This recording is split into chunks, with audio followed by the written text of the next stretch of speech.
Have you ever felt rejection so intensely that it felt like physical pain, like a deep wound even when it wasn't intentional? If you're someone who feels emotions deeply, especially an autistic person with ADHD, you know that rejection isn't just uncomfortable, it can be overwhelming, even debilitating. Today we're exploring why rejection hits so hard, how past trauma intensifies it, and why masking and people pleasing feel like survival strategies. Keep listening. Welcome to the Inner Magic Academy podcast. If you're loving our videos, please make sure to like, comment, and subscribe. Thanks and enjoy this episode.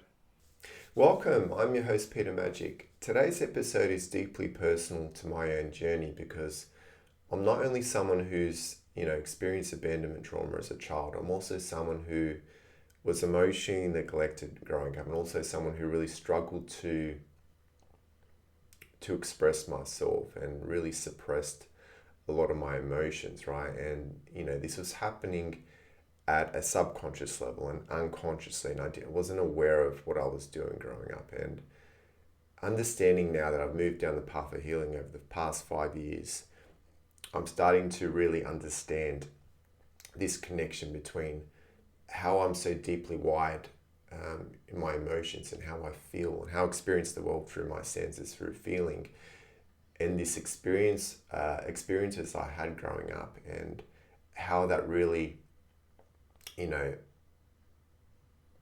created this barrier around my heart, and I really struggled to connect with myself and understand myself, and why I struggle with self-identity because I was so disconnected from my own emotional body.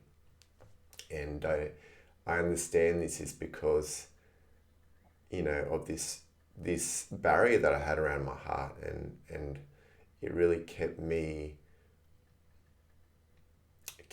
projecting a version of myself that was a shadow version of me. It really suppressed my authentic expression of my energy and of my inner child. And my inner child really has been hiding behind the mask of my own ego, right? And understanding now it's because of this connection between my autism and the experience of abandonment and emotional neglect, and this connection to this rejection sensitivity, and how my whole journey has been about not needing this external validation, knowing I'm already worthy and good enough. And what I want to cover in this episode is, why some of us feel it so deeply when it comes to rejection sensitivity, right? How it affects those of us who are both autistic and have ADHD, and how early experiences of abandonment and emotional neglect make rejection feel even more unbearable. So the key question to today's podcast is, how can we navigate rejection sensitivity as neurodivergent individuals, and how does past trauma shape the way we experience it? So let's dive in. The first segment I'm going to get into is, what is rejection sensitivity? So when we look at rejection sensitivity, right, it's an intense emotional reaction to perceived or real rejection. So think of a child that's born into this world, right? And they're already so wide in how they're feeling, right? And because children, their awareness is completely inside the body, right? Very early on, before their brain is yet formed and yet understands what's really happening outside of them, right? Their awareness is in the body, and they're so connected to how they feel, right? And think of a child who's already wired in this way, and they experience something such as abandonment trauma, or they're emotionally neglected growing up. And I'll use an example between my brother and I, because my brother went through the same experience, right?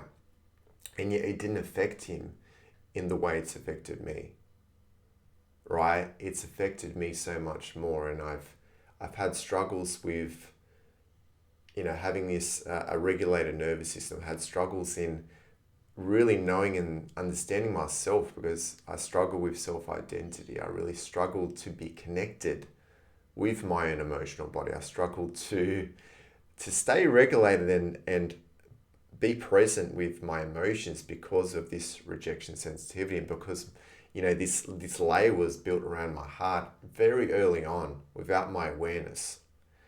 And I had this protection around my heart. My ego was, projecting this version of myself to hide and to mask that.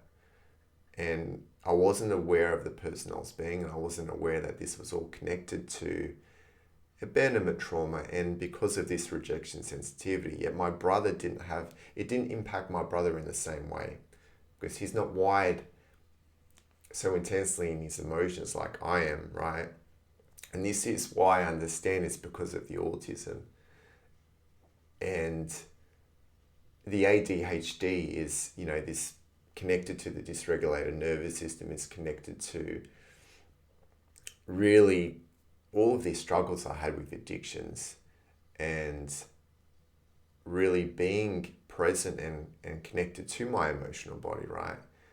My brain basically took over, and my ego tried to control and project this version of myself to hide all of these fears and these insecurities, and to really stop me from feeling that pain of rejection, because it was basically holding on to all of this, and it kept me dysregulated. It kept me from knowing and understanding those aspects of myself that feel so deeply.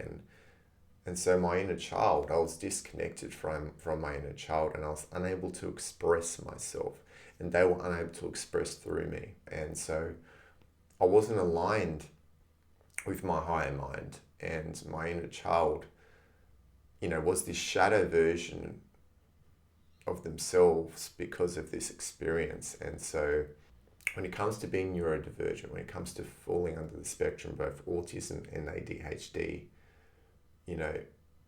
we are the ones that have a deeper connection to our senses, right? We have this deeper connection, yet so many of us that are neurodivergent, we want to escape that. We want to avoid that because, that's what our brain wants to do. And early on in our lives, when we experience these things like abandonment trauma or being emotionally neglected, and because we're so wired so intensely in our emotions, we want to escape, we want to numb, we want to avoid. We don't want to be present with our emotions. We want to desensitize. That's why so many neurodivergents struggle with rejection sensitivity. And we're processing through so much. Our brains are trying to process through so much at any given moment based on how we're feeling. But when we're so desensitized and disconnected from our bodies, we're also, our heart's contracting, and it's keeping us from opening up and expressing our energy more authentically and being more vulnerable. And so we're misaligned. We're misaligned from our true energy. And we have all these fragmented parts of ourselves that are connected to our inner child that are unable to express through us openly, authentically, vulnerably. Just this is those parts and aspects of self that are connected to this rejection sensitivity. And so a lot of us experience a lot of anxiety, right? Being out in these public places, being out in unfamiliar spaces. And we struggle to express ourselves more authentically. And we hide these fears and these insecurities. A lot of us are not even aware that we are projecting this shadow version of ourselves. And it's hiding our inner child. It's hiding those parts and aspects of ourselves that are holding on to this fear of rejection, this false sense of self. It's because we've become so disconnected from our own emotional bodies, and we separate ourselves from our inner child. When you look at childhood abandonment trauma or being emotionally neglected, right, very early on, you better believe it's going to leave a mark on your inner child. And this is why they're so sensitive to rejection, right? Whether that's through being criticized, being left out, being misunderstood, or not being validated. All of these things, any experiences that happen that reminds them of these experiences early on, it's going to keep them hiding behind the mask of your own ego. It's going to keep them holding on to that false sense of self, and it's going to keep you from connecting with them, expanding your own heart and mind, and reconnecting them to the mind of your soul, right? So you can reintegrate those parts of yourself back to the wholeness of what you already are. And you're doing that through your heart, right? And what your brain is trying to do is just trying to protect them from those experiences. But they're holding on to an identity. They're holding on to something that was never a part of them. They've internalized that unconsciously. And this is why they continue to wear masks such as people pleasing. They're developing these ways to cope in order to avoid rejection. And I'll share another example with you. I didn't have my first relationship until the age of 33 because of this rejection sensitivity. And I was self-sabotaging my relationships, and I wasn't even aware of what I was doing. And when you really start to understand where these things stem from, right? And it's really about you starting to break those cycles, right? Because when you seek this external validation, right, you're continuing to remain disconnected from those parts and aspects of yourself. And it doesn't matter how much validation you receive from the external, it's never going to be enough for those parts and aspects of yourself. It's never going to be enough. And so the journey is for you to give that to yourself, is for you to reconnect with your own emotional body, is for you to breathe energy into your heart space and expand and open it up beyond that rejection, beyond that hurt and pain, beyond those things that your inner child is holding on to, right? And you learn to transmute that. So when we look at, the spiritual perspective of this, right? How rejection sensitivity is an energetic wound that disconnects us from our true selves. This is keeping us misaligned. It's keeping us misaligned from where our energy is coming from, which is coming from the wholeness of our soul. So when you actually understand that you are already whole, you are already worthy, you are already good enough, there are parts and aspects of yourself that have forgotten that. And they don't feel the truth of that. Right? So the challenge is staying authentic when fear of rejection keeps us small.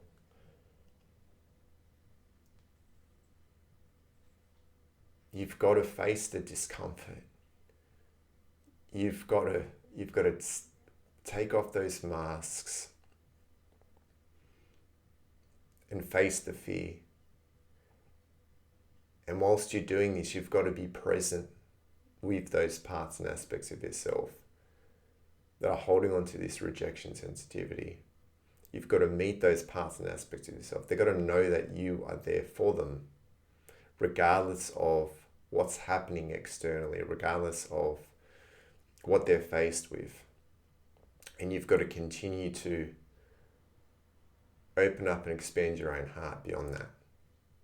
Because when you expand and open up your own heart beyond that, you're going beyond your own brain. You're going beyond your physical self. And you're realigning yourself to your higher mind, to your soul. And that is when you bring those parts and aspects of yourself back to the love that they already are. Before we move on to the next segment, I'll get you to reflect on this one question. Can you remember a time when rejection felt unbearable? And how did that shape the way you show up in your relationships? Now that we understand where rejection sensitivity comes from, let's talk about the real cost of living in fear of rejection. When it comes to the toll of rejection sensitivity on mental and emotional well-being, right? When you look at the emotional and mental strain this is causing, the constant fear of rejection is leading to anxiety, hypervigilance, and emotional exhaustion, right? So think of your inner child, right? What they actually need in these moments is your ego and your survival brain is trying to shift your focus from what's happening on internally to externally. It's trying to mask and hide what your inner child's holding on to, right? It's holding on to this false sense of self. And by wearing this mask of people pleasing, by searching, craving this external validation, trying to fill the void, trying to mask and hide, how your inner child's truly feeling, is what you're doing in these moments without even being aware of it is you're abandoning them. You're abandoning those parts and aspects of yourself. And so they remain fragmented and separated from the wholeness of what you already are. And this is why your heart is contracted. This is why your nervous system's not in this regulated state, right? So your heart and your mind are not in coherence. And when they're not in coherence, you're not going to be aligned. You're not going to be aligned to the mind of your soul. You're not going to be able to project your energy from a more conscious place. And so those parts and aspects of self don't feel and they don't sense the truth.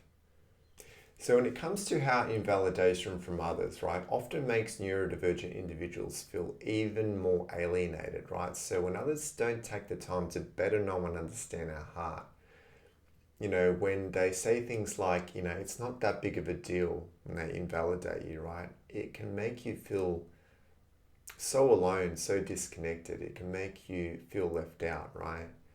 Especially when you're in social settings, you can also often have this feeling of being too much or not enough, right? And when it comes to this, we really struggle when it comes to rejection sensitivity to really put ourselves in these social settings, right, in these situations, because we struggle to trust others. We struggle to be more open and vulnerable,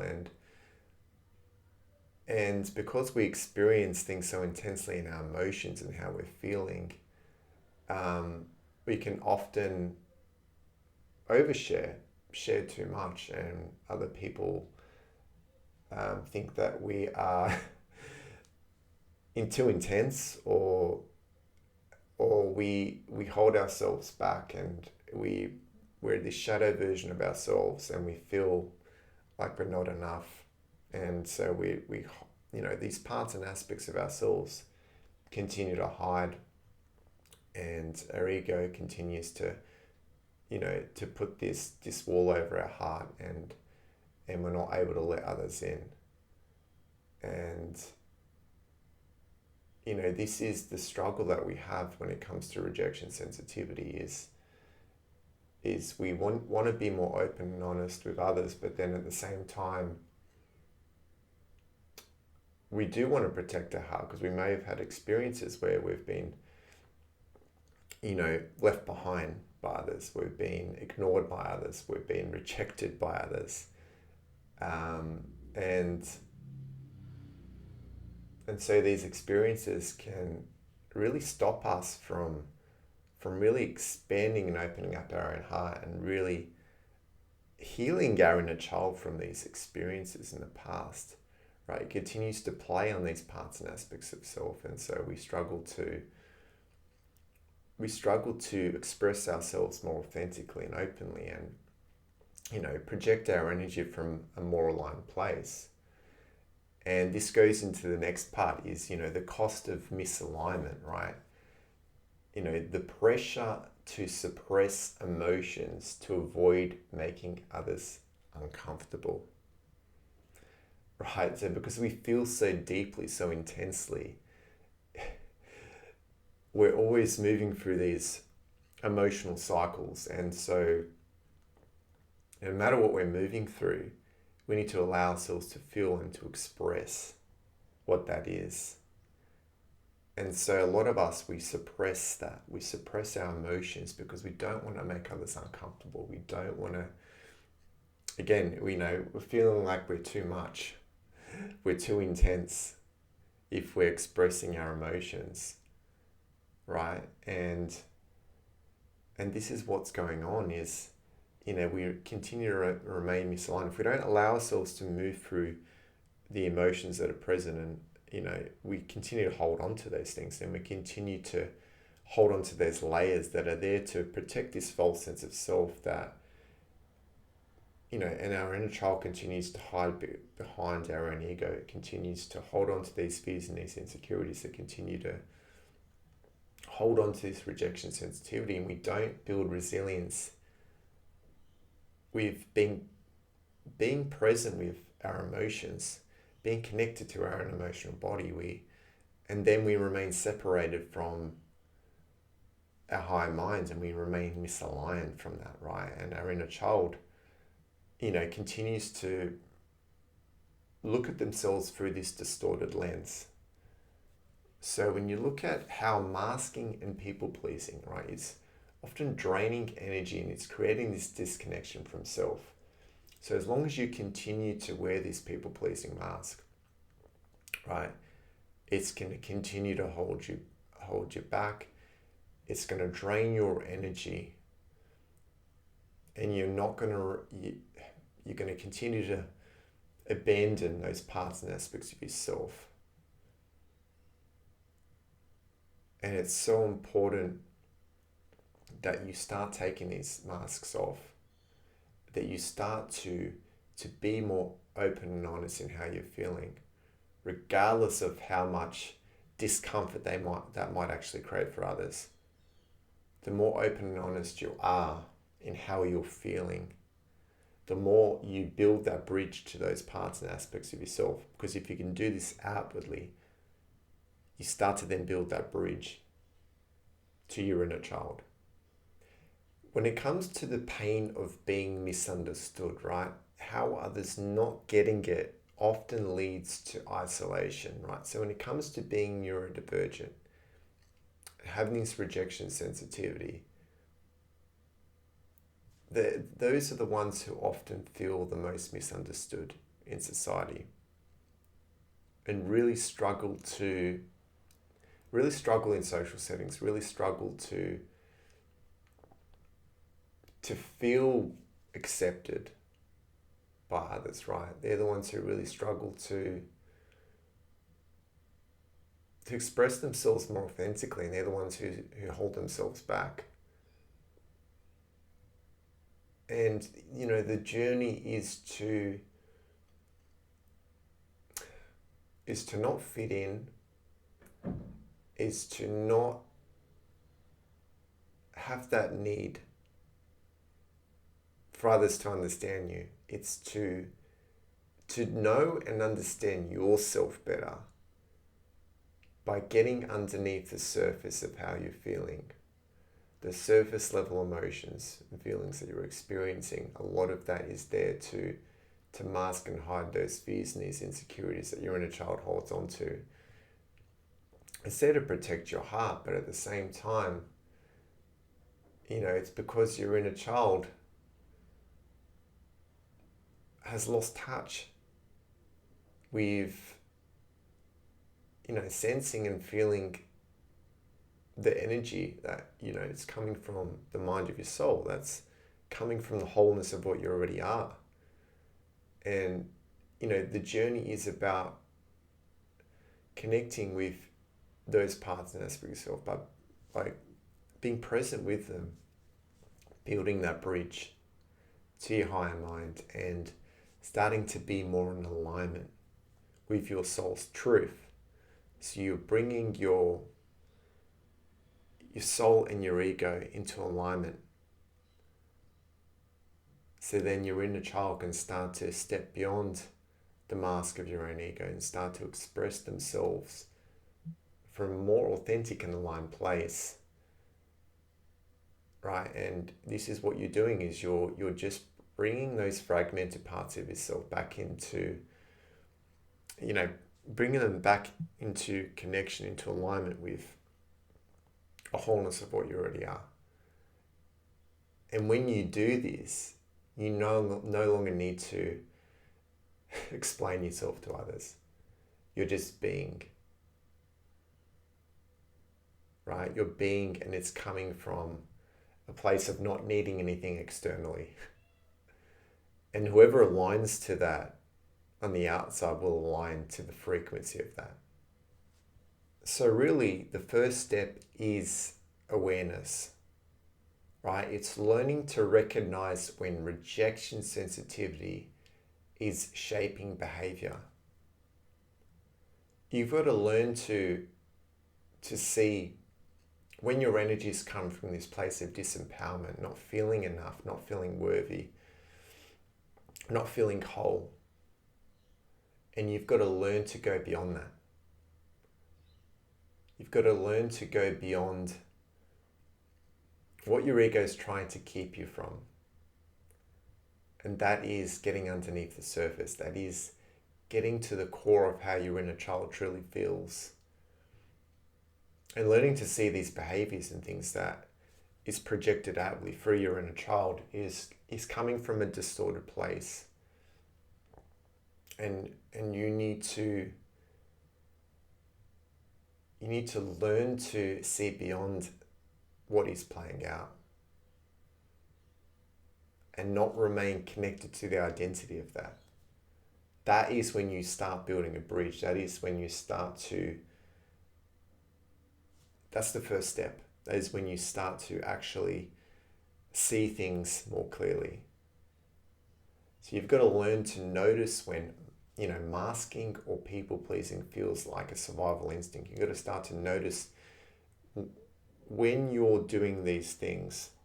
You've got to start to be present with your own emotional body, with your nervous system. You've got to start to know and see in these moments where this is coming from, because when it's coming from a place when you're not feeling secure, not feeling you're in a regulated state, when you're feeling tense, when you're feeling like uneasy, when you're not feeling a sense of peace, when you're not feeling a sense of worthiness and wholeness, that is when these parts and aspects of yourself are projecting from an unconscious place. So I'll get you to reflect on this one question. How often do you change who you are to avoid rejection? And what does that cost you? Now that we've explored the pain of rejection sensitivity, let's talk about how embracing our emotions can actually be a path to freedom and self-acceptance. So when it comes to embracing your sensitivity as a superpower, right? When it comes to the power of feeling deeply, you've got to start to look at your sensitivity as a strength, right? So how deep emotions allow for profound connection and understanding. It's a gift that you can feel so deeply. But so many of us have been desensitized through the world that we're living in. We've become disconnected from knowing and sensing and understanding ourselves better on a more deeper level, because we're so sensitive in how we're feeling, and the external world is, there's so much going on from a sensory point of view. There's so much going on, and a survival brain's going to do whatever it takes to try and protect us. And a lot of the personality traits and things that we wear to mask and to hide our true selves is coming from a place where we feeling so deeply around our emotions is a problem, and it's not a problem. To feel in this world is a gift. And you've got to learn to self-validate rather than relying on external approval. This is the journey, especially when you're someone who's experienced abandonment trauma or been emotionally neglected, you've experienced these things. You've got to learn to stop seeking these things externally and meet these parts and aspects of yourself and move through the discomfort and move through those layers of emotion and peel these things back and get to the core of how they're truly feeling, so then you can reconnect them to what they already are, which is already whole, worthy, and complete. You're realigning them to what they already are. And you're learning to build emotional resilience while honoring intense feelings. You're not too intense. You're not too sensitive. You're not too emotional. You're not too much. You are enough just as you are, and you need to honor how you experience the world through your senses. And because you feel so deeply, that is such a strength that you have.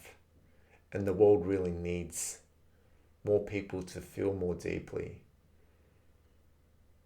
Because I'm telling you, on a vibrational level, on a level of frequency, when you open yourself up to that and you reconnect yourself to the wholeness of what you already are, when you reconnect yourself to your higher mind and to the frequency, where your energy is coming from, you better believe that's going to create a vibrational impact on the planet, and it is. Right? So when you look at, how embracing sensitivity connects us to our higher self, it's connecting us to that higher mind that we already are. It's connecting us back to ourselves. It's taking us back home. It's bringing us back home. And we're finding out, we're finding out who we've always been underneath the surface.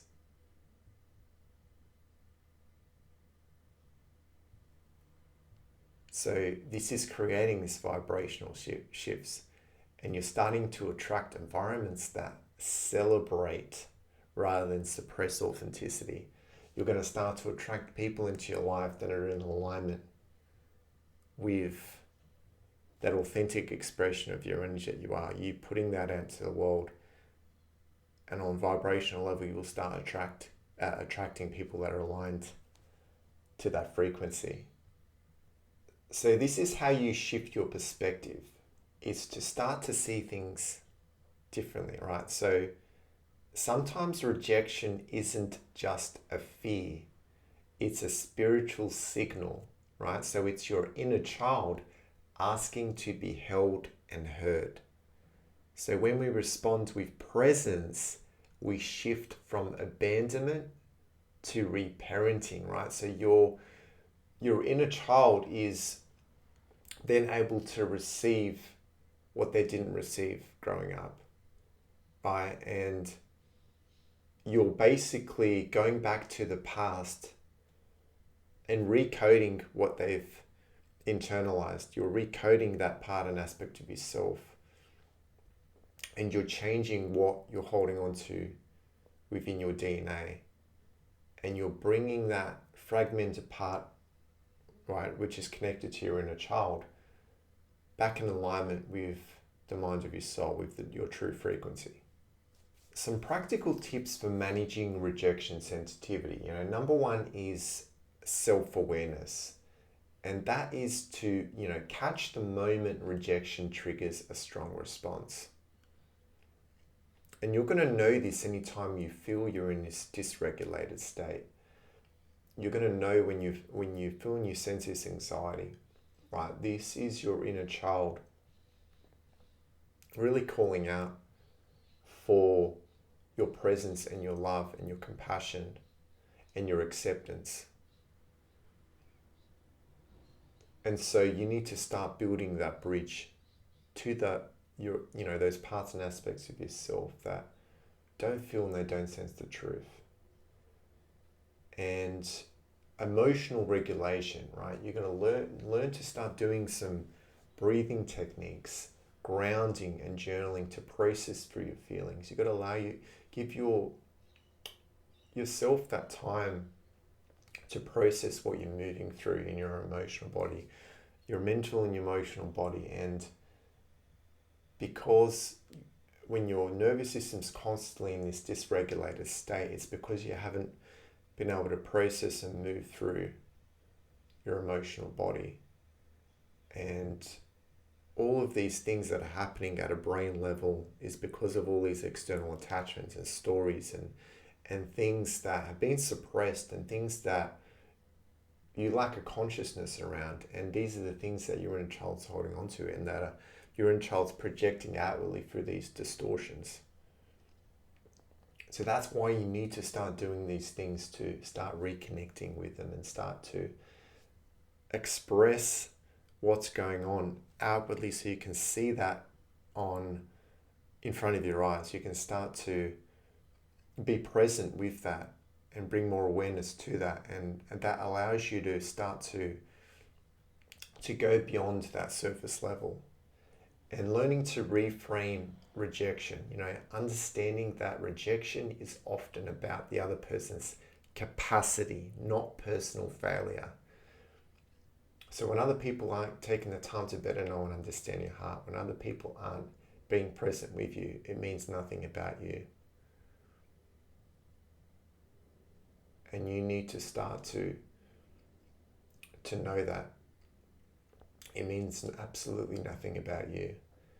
And building safe connections, right? Finding spaces where authenticity is celebrated. Building connections with others who take the time to better know and understand your heart, that really want to know you better. Connecting with people who really want to get to know who you truly are underneath the surface, because someone who takes the time to get to know who you are underneath the surface, they're able to hold space for you. They're able to allow you to take off your mask and start to be more authentic. And that is a connection that is more meaningful. And your inner child deserves that. They deserve to feel loved and accepted for being themselves. So I'll get you to reflect on this one question. What's one way you can honor your emotions this week without fearing rejection? Finally, let's talk about why embracing rejection sensitivity can actually deepen our relationships and connection with others.